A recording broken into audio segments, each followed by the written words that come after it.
All right. Looks like we're live. Yep. Okay. My chat's just loading up here, so we'll give it a minute. Um. Okay. Let's see. All right. All right. So cool. So there's a chat bar on the side. So we'll give it another minute and or not like a minute, just a second, and see if we can get anybody in here before we get started. Cool. Do I need to, should I see that, or is that something that just you see? It's just on my end. So Okay, when I was gonna. yeah. So when I connect it through our Discord, this was a whole to do, and we spent like almost 3 days getting this set up between me, Mallory, and Mike has to change, he has to pick something completely different, so he can't use the same streaming program that we're Right. using. It's just, yeah, it's a whole thing. It's a big mess.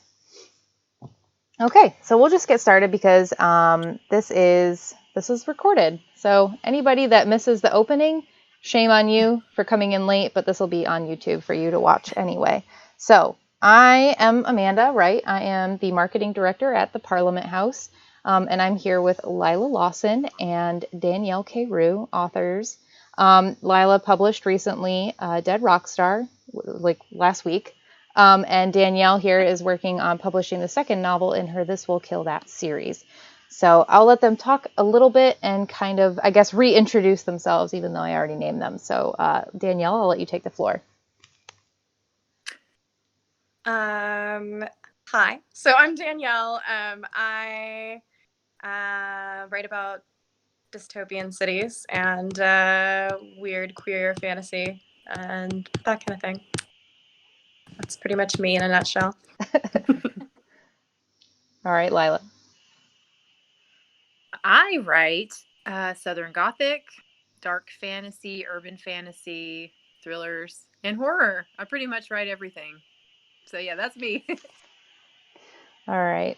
So actually, why don't you tell me a little bit about your books each? So Danielle, if you want to give everybody an idea of what This Will Kill That is about, you can kind of give me your quick elevator pitch for your novel.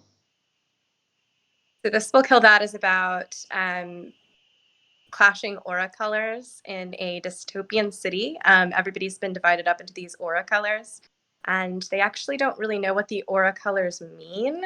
That's kind of part of the secrecy of the city, is that people just sort of accept the system and they don't question the system.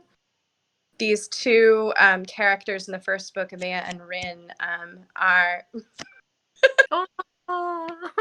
Told you they'd be back. Closer.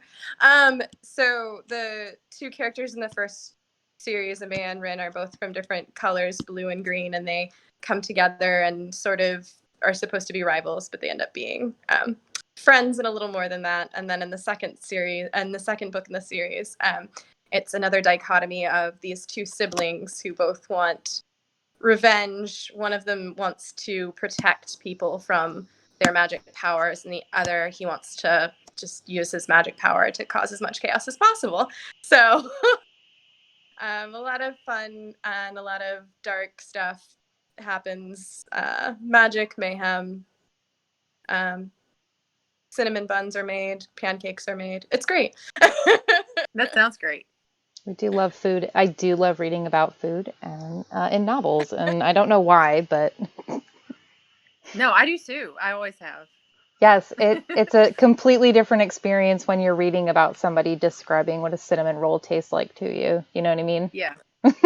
Yeah. It's almost like reading about it is better than actually eating the cinnamon roll. Yes. All right. So Lillah, go ahead. Let's tell us about Dead Rockstar. Okay. Dead Rockstar is kind of a little bit of everything, I guess. It's a thriller, it's fantasy, paranormal, romance, all kind of in one. And it follows the protagonist, Stormy Spooner, who is a librarian in Brunswick, Georgia, small town. She's kind of down on her luck going through a divorce, and her big thing is that she's a fangirl, and that's how she gets through, is just like obsessing about her favorite rock stars. One in particular who has been dead for 23 years. And she kind of stumbles upon this idea to try and cast a spell and bring him back, which she doesn't really take seriously until she does, because it works. And that's basically what the book is about bringing her favorite rock star back to life and then having to contend with this accidental thing that she did.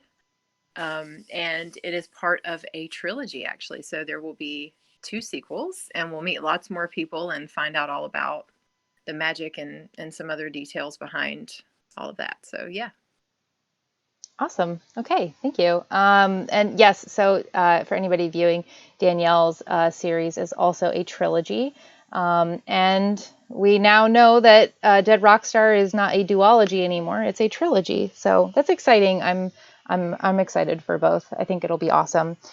So we're actually here to talk about the themes that influenced their novels and kind of like what remains present throughout the entire trilogy. So I kind of want to, right off the bat, because this is the best question, are you a plotter or are you a pantser? So I'll give this one to you, Lila. I think we covered this in the Instagram thing, and yes. I want to say that I'm a plotter, but I'm not really. I try and then I deviate. I'm really bad about writing outlines and then, totally disregarding it, never looking at it again. I'm a pantser through and through that wants to be a plotter. So I'm a failed plotter, I guess. I like that. Okay. Danielle. I'm also a pantser. I mean, I get like scenes, and I sort of have like a beginning, middle, end point to meet. And sometimes I'll just have like a few scenes in mind that I know have to happen, but I don't think that's really plotting exactly. It's more sort of half and half. And sometimes my characters just talk to me and they tell me they want to do different things, and that's just what we end up doing. Okay. That's fair. I think, like, and, as I actually told Lila this, I think in our interview, I think a lot of the Parliament House authors are pantsers. I think that's a majority of what everybody is, and I just kind of find that funny. Yeah. So we all just exist in this little pool of this is what we're writing next, and we have absolutely no idea where it's going. All right, so let's go ahead and let's dive right into like our first theme. So we've actually had a really tumultuous last 2 weeks with everything that's going on politically. We don't have to talk about everything that's happening in the real world because the whole point of reading a book is to escape that. But you always want a little bit of reality mixed in and sprinkled. So let's talk about how politics play in your novels. And Danielle, I'm going to give this one off to you. So you had mentioned how power plays into it and violence and just the struggle between your characters and these factions that exist between the aura groups. And they really don't even know what those auras mean. So I'm actually interested to know how you, you kept that secret from them in the first book and then sort of, I guess, rolled with it into the second. So one of the big things is that the groups seem to focus more on gaining control over each other than they do on, whether anything they're believing is correct. People limit information in this city. It's called District City.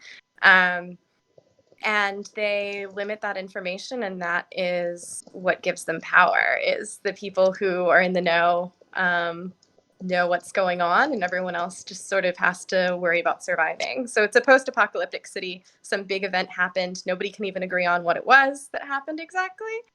Some people call it the plague. Some people say that it just was always like this. But basically, there are a lot of people who live in like little compounds and are terrified of each other. There's a lot of misinformation that goes around to spread rumors about the other groups and what they're doing. And then the groups who are actually doing terrible things are spreading more misinformation. Like they're basically saying like the 2 colors that have been sort of eliminated are the red and the yellow, and the violet and the green have decided that they're the stronger colors and that they're supposed to be the ones in control. That this sort of aura color thing happened because it was a way to show that these people are like just stronger people and better. And then the violence part comes in these characters who are seeing how wrong this whole system is and wondering whether they need to use violence to fight that system or whether they can do a nonviolent approach, which I feel like you see in politics today. Like, whether you need to, like, at a certain point when violence is being used against you, you need to defend yourself, kind of. And that's sort of something that Rin struggles with. She is the protagonist, or one of the two, in the first book. And she's sort of sidelined in the second book. She's still there, but she's sort of having an existential crisis where she's like, I don't know. Rin was trained as an assassin. She was trained to be very good at fighting and very good at killing people. And in the second book, she's done some things and she's like, I just don't know what any of this means. Should I continue to use violence to get what I want because I can, or should I, try to find some other way, because I don't want to live in a world that's just a cycle of violence, if that makes sense. Yes, absolutely. And, I think writing in a dystopian society, you're going to have a certain level of violence that continues to happen because, the entire structure of your society is sort of crumbled around you and you're still trying to pick up those pieces.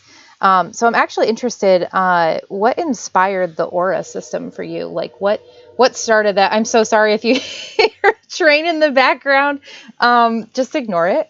That happens a lot. But yes, I'm interested to hear about what inspired the aura system and how you built that.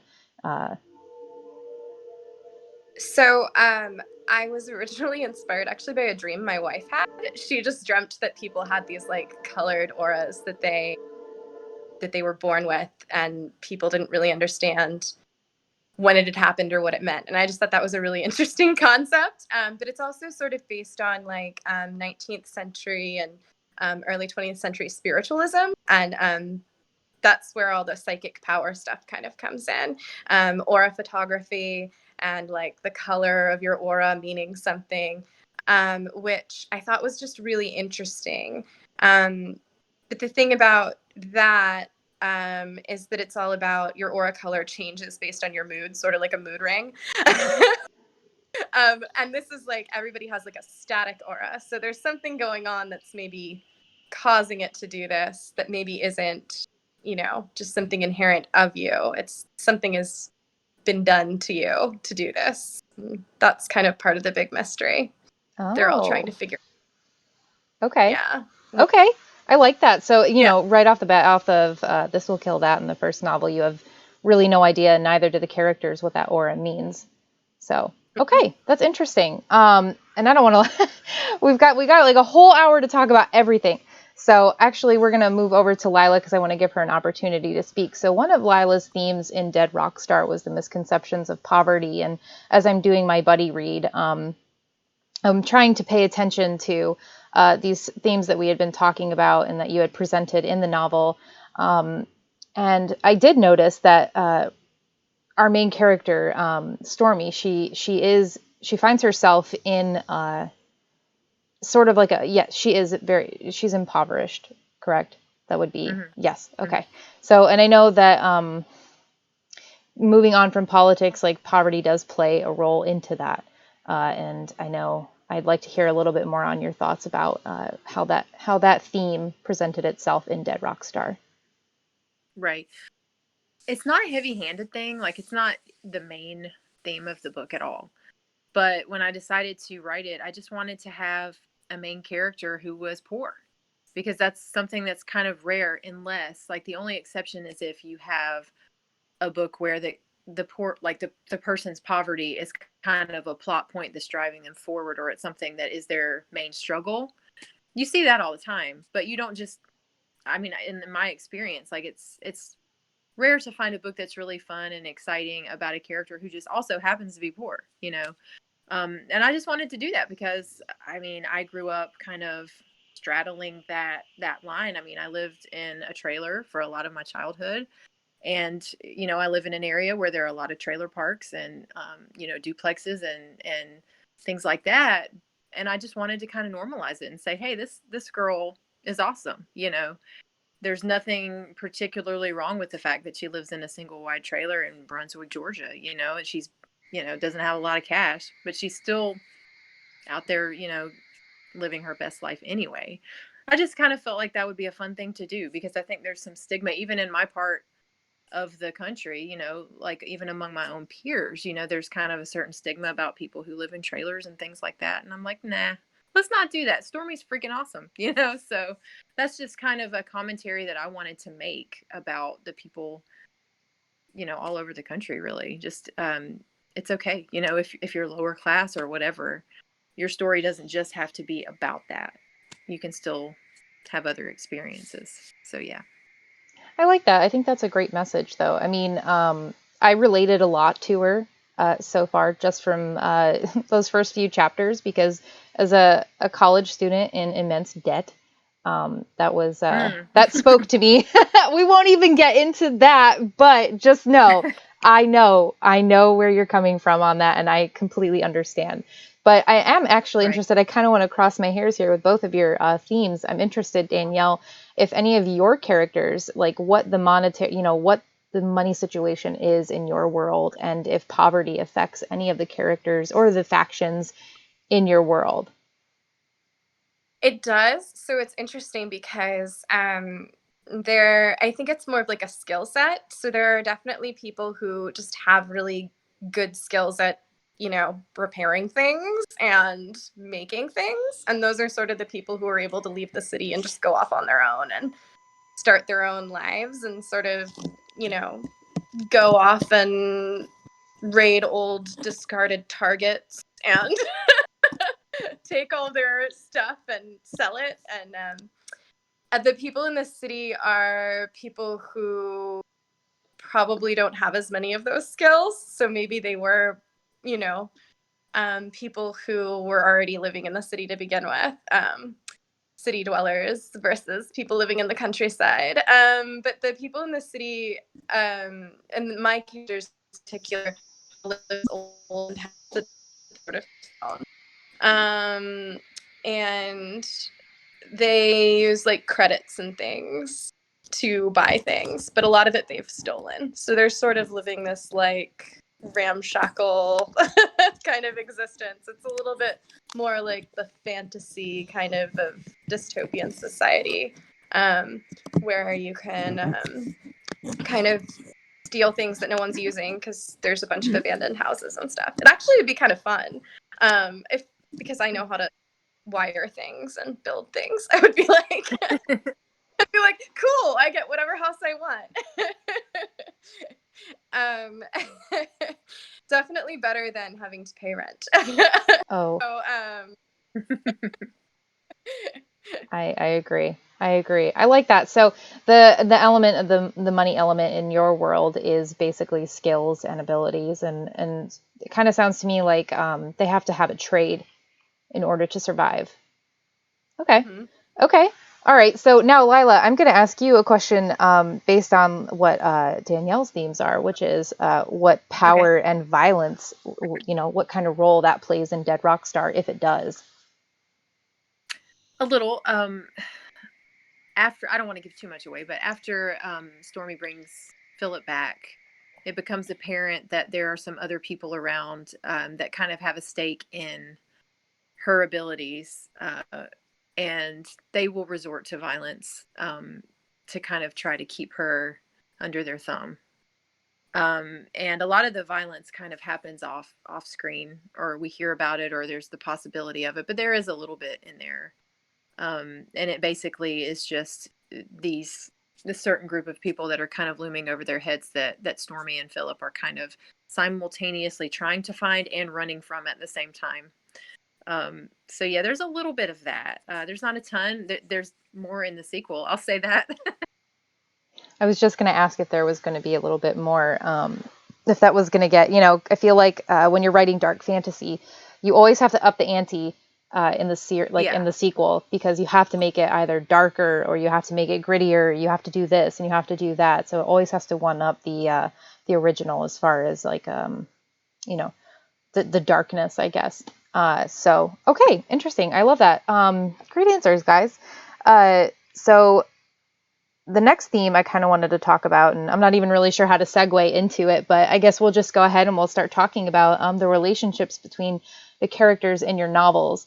So for Danielle, you had picked one of your major themes was queer representation. So I'd like to explore. Yes, it is a little bit hard, Chantal. I want to talk about some of the relationships in your novel and like the different types of relationships that you explore, whether they are romantic or platonic, and how they might fit into the mechanism of this monster that you've created that is this will kill that. So go ahead. So I have this kind of core found family group of Rin and her friends, Alan and Kazuki, and then Amaya joins in them, and this will kill that. And then in book 2, you get these two siblings, Tanith and Callan. And the core family group is definitely like that found family. One of the things that I and a lot of queer people I know have experienced. I mean, some people are super lucky and have really supportive biological families, but mine hasn't always been as supportive. So I feel like my found family, my friends that I met in college, kind of formed our own little group of supportive people. And that's something that they've found, my characters have found in this group. And then they also have romantic relationships within the group. Kazuki and Alan are a couple, although they wouldn't say that they are. In book 2, they pretty much are like, yeah, okay. And I mean, they're romantic in book 1, but they wouldn't define themselves as like dating. And then and then Rin and Amaya are kind of the same thing, where they wouldn't define themselves as dating, but they kind of are. And then in book 2, we'll see where that goes, and in book 3, we'll see where that keeps going. And then I also have almost all my characters are queer. Like I almost have all my characters queer, kind of because I just like to tell stories where queer isn't necessarily the center of the novel. Like it's not really a coming out story. It's just sort of like it is what it is. And it also just allows me to have like a lot of really interesting sort of reflective characters who see the world from their own point of views, which might be a little different from like the point of view of other people in the world. Like some of the people post-apocalypse just want to like reproduce and stuff like that. So some of my characters who are gay are like, I'm not sure how I feel about that, but that's a whole another thing. To have to like pair up and be part of like a dynasty type thing of, producing heirs and kind of a thing that goes within it. Somebody described the clans as like mafia groups. They're not really like dynasty, like medieval, houses or something. They're more of like, like the crime, almost like crime groups that are fighting each other. Very terrible people. So Nothing wrong with a little bit of a turf war. I think we can enjoy the action of that. But I do like the aspect of, I like your thought process behind what is a dystopian society like from like a queer perspective, because yes, I would say you're correct in saying that, most stories that focus on dystopian are often sometimes more focused on like the recreation and like repopulating. So I think that's an interesting perspective that you put in there. So I'd actually be interested to hear more, but I'm gonna have Lila answer. So let's talk about some of the relationships in your novel. Okay. The main one obviously is Stormy and Philip, which is clearly a romance. But I like the what Danielle was saying about found family or chosen family. There's a little bit of that also, which is a common theme in pretty much all of my work. I always tend to sprinkle that in because I love the idea of the chosen family also. And in my book, at least in the first one, in Dead Rockstar, Stormy kind of has a core group of people that she has been relying on for a while.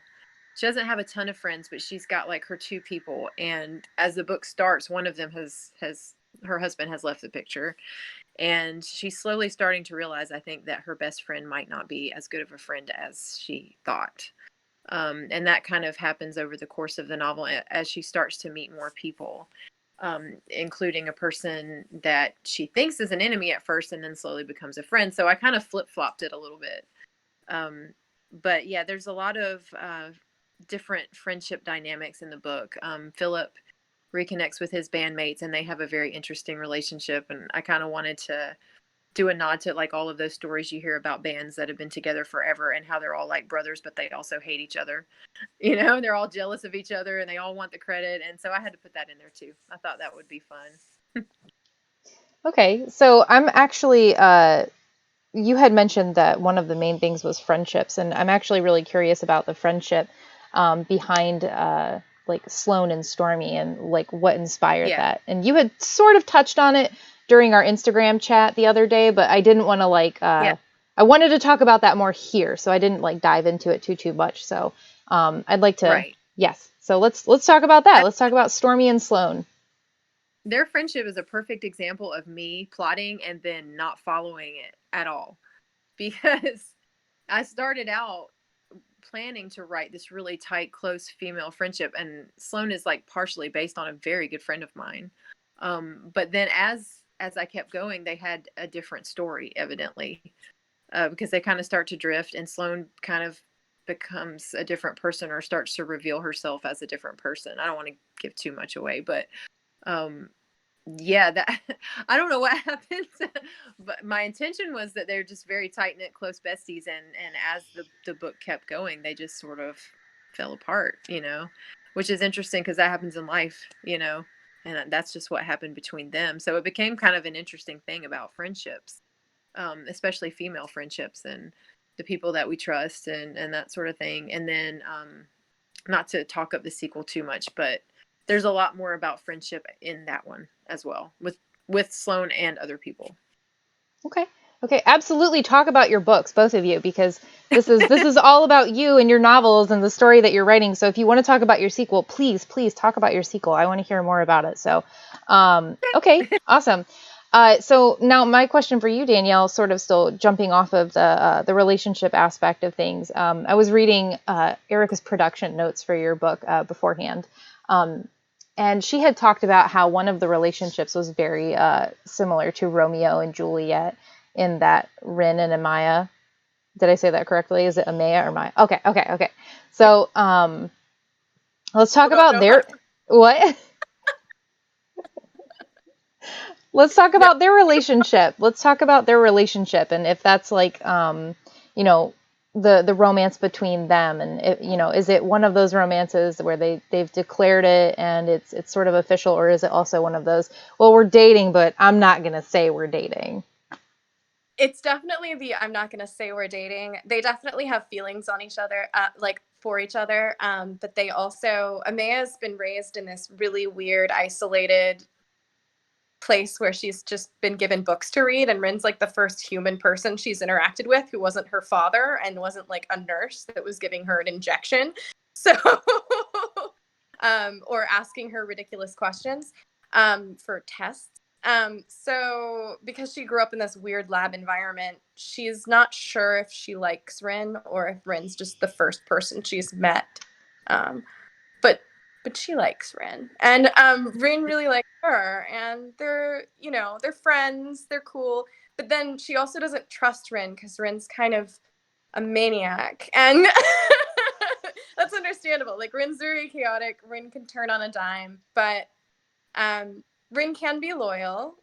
She also just doesn't trust that Rin has this sort of destructive attitude and that Rin won't just like burn the whole city down because she's mad. And Amaya's more of like the steady course. Let's try to make things work. Let's be neutral. At least in the first book, she is. Sure. You know, Okay. follow the rules. So they kind of... All right. And also, Oh, go ahead. Sorry, go ahead. What? Wait, repeat they're that. also from Sorry. Yes. Oh, I'm sorry. I'm gonna stop talking. Go ahead. yeah, they're also from rival color groups, green and blue. So Okay. Yes. All right. So there is a little bit of the rival faction there. Okay. Sorry, sometimes there's the delay in the video, so like when you're still talking and yeah, okay. All right. So I guess still kind of what I want to end with on the relationships. Was there anything in particular about like maybe a personal relationship that you had with someone that sort of like backed up what you had tried to capture in these novels, or what you were aiming to intend, or you were intending to aim for in these novels, like representing something in your life maybe? And Lila, I'll have this one for you. When you first asked that, I was thinking, I wish I had a Philip DeVille. I wish that was real. That's terrible. As far as like the other relationships, though, not really. I don't know. I just kind of wanted to explore like friendships between women in general, and also friendships within a band. My husband's a musician. He's been in a lot of bands, so I've seen that dynamic a lot too, and I've always thought it was kind of interesting, like a clash of the egos in a way. So no, I mean, most of it is not really based on anything I've experienced, but I wish. I was going to say, I think it's okay to want a Philip DeVille. I have also been secretly thinking that on the side as well, as I listen to Peter Steele, and I'm like, oh no, we're in too deep. But yes, okay. So Danielle, the question goes to you now. Brennan and Maya, I feel like all the relationships in my book are inspired by like my friendships with people, and also my relationship with my wife. I usually try to make a character who's like a little bit more deadpan and cranky, and one that's more chaotic and bubbly, but like sometimes has a lot of dark thoughts and things. I'm a chaotic, bubbly one with the dark thoughts. So I model a lot after that, especially with Rin and Amaya. Obviously, we have very different life experiences, and I do put a lot of myself in all my characters, really. But yeah, so I think that's probably the biggest relationship is me and my wife. Inspires me to write people. Okay, that's pretty great though. If just that relationship inspires you to write relationships for other people, I think that's awesome. And I love the fact that Lila, obviously your husband has been in a lot of bands, and that you've pulled. So yes, yes, you've experienced it. So being able to, I guess, take that and add it into the novel, and I think personally it shows the relationship that Philip has with like his childhood friend, and how it sort of like hits him learning about the history of his bandmates, which I won't get into because that's a spoiler. We're not going to do spoilers today. So yes. Okay. So we're hitting our 30-minute marker. So I just want to let everybody know that's viewing, if you have any questions that you want to ask the authors, we're going to go into our final question, and then we'll round it out with a quick Q&A, and then I'll tell you where to sign up for the giveaway. But if you do want to sign up for the giveaway right now, you can head over to our Twitter, and you click the card in our bio, and you'll be able to see the author session for today's date, 11/18. It's a Google form. Sign up, drop your email in there. Super easy to find. Otherwise, I'll tweet it after we've wrapped up. So our final theme, we're going to talk about the paranormal aspect that goes into both of these novels. And so, of course, you start out with some of the heavy-hitting stuff, and now we got to end with something fun. And who doesn't want to talk about paranormal stuff, and what inspired this dark fantasy, this urban fantasy that you both have written? So we're going to start with you, Danielle. Let's talk about the paranormal aspect of This Will Kill That. You have so much, and I'm absolutely going to say it's very colorful, because it is. I mean, I think that shows really well on the covers, and that's captured. That's the essence of it, is captured in your covers as well.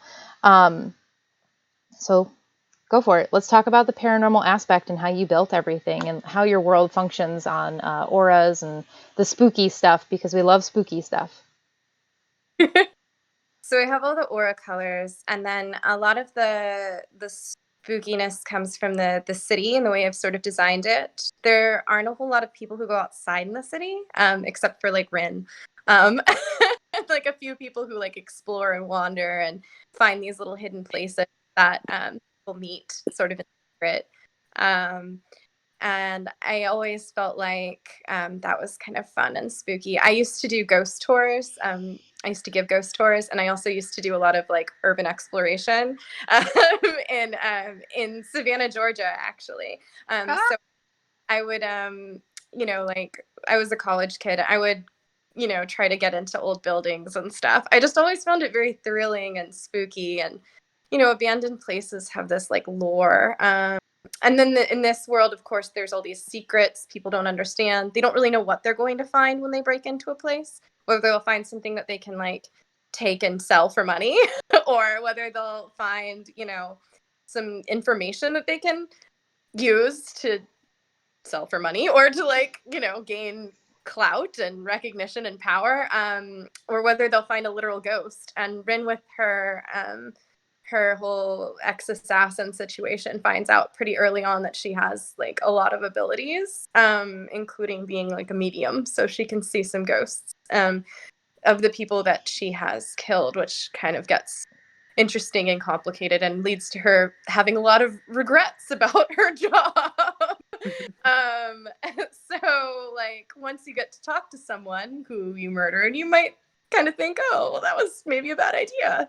And that's a big part of the first book. In the second book, she also has a ghost following her around, which is kind of fun. And I like the idea of like the afterlife being kind of mysterious.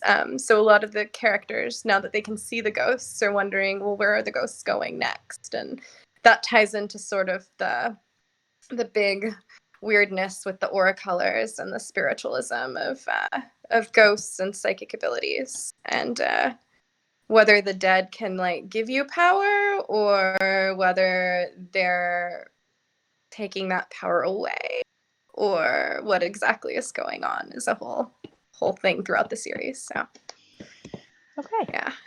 Awesome. No, I think I love that, because it's you've added I think that's actually something I haven't really read in like a dystopian novel, that you've like sort of mixed in like that paranormal aspect. And it's like, okay, we live in a rundown city, but we can also see ghosts. And I don't think that happens quite as often in any dystopian novels that I've really ever come across. So I actually did want to know what the spooky aspect of your series was. So that's cool to know. I don't think I'd want to walk around with the dead spirit of somebody that I killed. Not that I've ever killed anybody that you guys know of. Just joking. Bad jokes. All right, so let's talk rock and roll for you, Lila, because for Dead Rockstar, I think it's safe to assume that the paranormal aspect of Dead Rockstar is in the music. So, Right. yes, go ahead. It's a little of both. I mean, in the beginning of when the book opens, Stormy is actually talking, like in conversation, about how she's a skeptic and doesn't believe in anything paranormal or even spiritual. She's a very pragmatic person, and that's not on her radar. And so when she decides to do the spell, it's a joke, like she's just kidding around. And then after she does it, she begins to realize as certain things happen that she's actually a witch, and she had no idea. She's got all of these powers that she had no idea she possessed, that she's not even sure she believes in. So there's that aspect of the paranormal, but also I kind of wanted to play around with zombies that weren't like your traditional like Walking Dead kind of thing. Not gross, violent, super scary. I just wanted to have like a fun, sexy zombie. So there's that.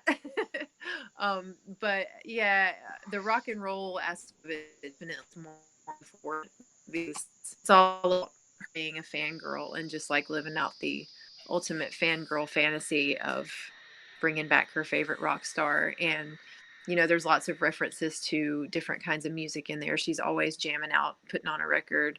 She's just like the ultimate music fan, which is exactly what I am. So I just basically wrote out my own rock star fantasy.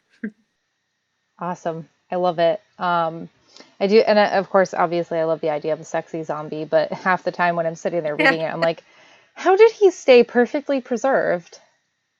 So I'm like, okay, we'll just assume for the moment that everything he lost during his autopsy, he gained back through some kind of magical thing. So yeah, it's just you find your. About that, because there's like a joke, they talk about that because she's like, what, did you just regenerate? And he's like, yeah, everything's fine, everything's great. And she's like, did everything regenerate? There's like a there. So yeah. Oh, I love it. I did remember reading that part and I was like, oh, Stormy, that was a scandalous question for you to ask this man that you just met. She's brazen. That's the chase. Yeah. Oh my gosh. All right. I had a question, and now that I'm all flustered thinking about Philip DeVille, which is so just strange for me, but um the paranormal. So I'm actually interested, like, I guess, as far as like the research and like what your ideas were, that so we'll move over to you, Danielle.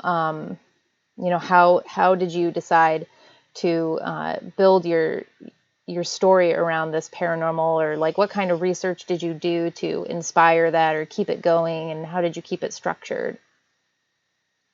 I'm a huge nerd, so I know a lot of history. Well, I've read a lot of history. But one of the things that I did is I listened to Unobscured by the Aaron Mahnke podcast. He did a season about spiritualism, which I found really helpful. And then I've also just read a lot of like Wikipedia about spiritualism. I can't remember what got me interested in it to begin with. I think I was researching like well, yeah, I think I was listening to podcasts and I was learning about like the Fox sisters and all these mediums who like tricked people into believing that they could talk to ghosts. And then I just thought it's really interesting that that they're women primarily, and that there's also this sort of competing kind of occultism going on, this like dark academia kind of occultism going on, where people are ancient texts and trying to produce magic in Europe. And the spiritualism movement is mostly in America. It does go to England and stuff. But the occultist one is much more misogynistic, and the spiritualism one is more like women like having seances and talking to dead people because and there's all these like complicated gendery politics within it, which are really interesting. Like, women, of course they can talk to dead people, they're so pure. It's like but I just found all that really interesting, so I wanted to sort of use that as like a magic system, as well as a few other things that sort of ended up falling in there because, again, pantser. And so I find something I like and I just roll it on in. We'll just stuff it into our salad bowl and just mix it all together. Exactly. Yes. Okay. I love that. The spiritualism movement. I love Aaron Mahnke, but there's something about his voice. He's just a really great narrator too. But everything that he does is just awesome. I love that. I loved the spiritualism movement, and the just like learning about where it came from and how it started was so interesting. And I do feel like the more that I hear about certain cults and things like that, there are a lot of male leaders. So I can see that as being, more misogynistic in that sense. I guess I never would have noticed unless you, but thank you for bringing that to my attention. So I feel like I just learned something. Oh my gosh. Okay. So Lila, for you, you created this character who's very pragmatic and logical. And so I guess, what made you, or what led you to creating this character who suddenly wants to try to raise the dead? What sparked that for you? Well, I'm just serious of wanting to bring back a rock star. I think I was kind of going for, like, at the beginning of the book, she's going through a divorce and she's kind of depressed and really lonely and sad and broke. And, she's this very skeptical person, and her friend knows her as being very cynical and not really believing in anything spiritual or paranormal. But she mentions early on that she's secretly been reading tarot cards, and she's secretly been reading about these things, and new agey stuff, secretly doing yoga, all these things that she said she's never really been into because she's lost and she's looking for something to like give her comfort. And I just thought, I know so many people who have done that. I've done that, where like I'm just feeling kind of anxious or whatever, and I go pull cards. I don't know if I believe it or not, but I'm just going to do it because it makes me feel better. So I just kind of decided to take that and go with it and see what happens. If she's just kind of playing around with something to make herself feel better, and then whoops, it's real. I Yeah. just thought that would be kind of an interesting thing to do. Like, what a shock. You read this spell, and all of a sudden, this hot guy shows up on your doorstep, and you're like, Yeah. I feel like that would jumpstart you into suddenly believing that, okay, maybe some of this is true. Maybe it's not all, Right. what does she say? Hawk and buoy. So, Yeah. yeah, okay. And I know like one of your topics was along the lines of more like rock and roll, and I know we wanted to kind of talk about that. So I guess what aspect of rock and roll inspired you to write Dead Rockstar? And we've had this discussion, so we can continue to talk about it. But I did want to say that when I was watching videos of Peter Steele Typo Negative's music, I kept seeing comments from people who were saying something like, can we trade all of the Justin Biebers and all of the Cardi B's to bring back Peter Steele? And I thought that was hilarious. And I was like, oh my God, that's funny. But yes. Yeah. So we can talk about rock and roll, or we can even just talk about music, because now we're hitting our 46 minute marker, and we've got about like 15 more minutes. So we can talk about music. I love talking about music and how it influences writing. So Lila, I'll give you this. We'll do this as like a bonus topic. Okay. Music. Let's talk about how it inspired this novel and what really drove you. Oh, wow. Honestly, music inspires all of my stuff, like whether it's the historical fiction or Southern Gothic thrillers, whatever. The first thing that I do when I sit down to write is I make a playlist. Like, that's the first thing I do before I ever write a word. And I'll just kind of listen to that exclusively while I'm writing, because I am a music fanatic. I mean, my dad was a DJ when I was a kid, so I grew up like on music, always in the house, always being played, and I'm still that way. So it really informs my writing. Like, I don't think I could do it without having like a playlist for everything. Um, and I don't know, like after I wrote my previous novel, I wanted to do something a little lighter, and I was in a period where I was listening to a lot of really heavy goth metal stuff. And Typo Negative is one of my favorite bands, and I was having this summer where that was the only thing I was listening to. I was driving everybody insane because that's all I wanted to listen to. And that's kind of what started it. I think I was joking around with a girlfriend or something, and I was like, man, if I could just bring him back, that would be fabulous. And I was like, hey, I could write it something, and kind of base the main character on him and a few other rock stars that I love. So that's what I did. But yeah, it's kind of become bigger than that. Like, especially as I've been writing the sequel and stuff, like I'm incorporating some other aspects of music into it as well. So, but yeah, the main inspiration for Philip DeVille would be Peter Steele of Typo Negative, with maybe a little Axl Rose, a little bit of Mark Bolan in there from T-Rex, a few other people, but mainly Peter Steele for sure. Okay, awesome. All right, so Danielle, how has music inspired the layout and the story and everything that you have written for This Will Kill That? I do a little bit backwards. Like, I usually will start writing something. I kind of create everything like a little dollhouse. Like, I start with the setting, but music doesn't always figure into it. Sometimes it does, sometimes it doesn't. In this one, I was hearing a lot of like 80s synthesizer type music. So I ended up with a lot of like New Order and Joy Division and The Cure and some of that kind of stuff. The Smiths. Lots of like 80s-ish rock music that's synthy, but like, yeah, kind of like whiny. Really. And then I also had a few other like newer things that I was just listening to at the time.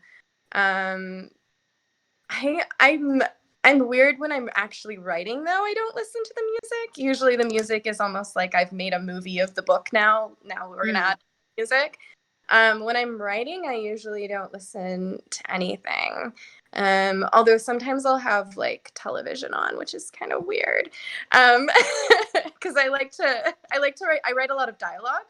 So sometimes it's like a back and forth banter thing. Having that in the background, I can kind of get the mood of my witty characters back and forth and their silliness. But yeah, I also listen to a lot of instrumental music when I'm writing. So I don't know. I like words or I don't like words. It just sort of depends on my mood and the scene that I'm writing. That's funny though. So both of you sort of had like this 80s inspiration playing in the background for you. That's cool. That's cool. That doesn't make you weird for having the TV on in the background. I know sometimes even when I'm doing regular work, I just like having, that white noise in the background, although I can't always listen to it as I'm writing. So kudos to you for being able to write while people are talking, because I just can't. All right. So I'm going to go over to our chat now. And Mike asked, any plans on your next project post or your current series that you can discuss? So if there's already something that you're working on, or, something within the series that you're working on now that you wanted to maybe just talk about and give an idea of. So Lila, I'll give this one to you first. I'm working on a few things. I just delivered the sequel to Dead Rockstar to you guys, 2 weeks ago or something like that? Yes. Mm-hmm. And I need to start planning the third. And I'm also doing NaNoWriMo right now, and I'm not doing great. I mean, I'm writing every day, but I'm not killing it. But it's just a weird time. But I'm currently writing just to put something different in there to kind of shake things up. I'm doing a Southern Gothic historical thriller that takes place here in Georgia, like all my stuff does, in the 80s. And it's about a small town lady cop from New Jersey who comes to Jefferson, Georgia to work the beat and gets involved with the Southern Mafia. So totally different than Dead Rockstar. But then once I'm done with that, I'm going to head back over to Philip DeVille's world and finish that one up. Okay. Awesome. All right, Danielle. So right now for NaNoWriMo, I'm working on book 3, King and a Monster, just trying to finish it, hopefully for January. And that's when I want to get it done by. I've also written a sci-fi space fantasy kind of book. I'm not sure whether to call it sci-fi or space fantasy. That's sort of a space empire based on Elizabethan England that I've been calling the Gay Space Pirate book, but it's so it's like space pirates, mayhem. It's adult fantasy, but it's pretty much just shenanigans in space. Gets a little dark. There are zombies in it, sort of. Yeah, so I want to write. I finished that one, and I'm getting it read by beta readers, and we'll probably be pitching it at some point in the near future. And then I want to write middle grade next. So I'm thinking about doing a middle grade book about a time traveling, like a gender fluid time traveling art thief. So, Oh, wow. So that'll be fun for kids. So I've never written middle grade before, but my day job, I do a lot of tutoring. So I read a lot of middle grade with kids. And I just feel like it would be fun to write sort of an adventure story. But that was a little bit dark and snarky because kids like sarcasm. They do. It's amazing how quickly they pick up on it too. Because my stepson, he finally gets sarcasm now, and I can't tell you how often he comes back. He claps back with it. So, all right. Well, I'm not seeing any other questions coming in at this time, but I feel like we covered a lot and we talked about a lot. And I had a lot of fun talking with the both of you. I am really interested in reading This Will Kill That. It's on my TBR. And of course, I just feel like I need to have it on my shelf because those covers are so pretty. And we'll continue our buddy read in our Discord for Dead Rockstar. So before we close out, I'll just kind of bump everything that's happening this week. So bear with me. We've got another panel, I believe, tomorrow. We've actually got 2. Yes, we've got 2 panels tomorrow for horror and vampires, and that's for the Miami Book Fair. So we'll be back here on Twitch. It probably won't be me. But you'll see a couple other Parliament House people talking with a few more of our authors, and Danielle will be returning with us to discuss Own Voices, I believe on the 21st. That's Saturday. You can correct me if I'm wrong, please do. And we'll have more information on Twitter. And then for our giveaway, we're going to give away one set of signed copies, both This Will Kill That and Shades of the City from Danielle. So, and then I will personally put Dead Rockstar out. So I'll send you a copy of Lila's novel, Dead Rockstar, and she is also going to send you some swag that she had from her release day. So custom stickers of Philip DeVille. And who doesn't want a picture of Philip DeVille? Yeah. All right. And again, you can access the giveaway link. It's in our card through our bio, either on our Instagram or on our Twitter. All you have to do is find the author session for today's date, 11/18. Click on it. It's a Google form. Fill it out. Throw your email in there. Otherwise, I will tweet that link out in after we wrap up. Yeah, so thank you, Lila. Thank you, Danielle, for coming and just being here tonight. And taking time out of your schedule to hang out and chat and discuss all of your influential themes in your novels. Yeah. All right. Thank you. Yeah. Thank you. All right. And thanks everybody for, coming to hang out with us. We'll see you on Twitter and we'll be hanging out there shortly. All right. Have a good night, everyone. Bye. Bye.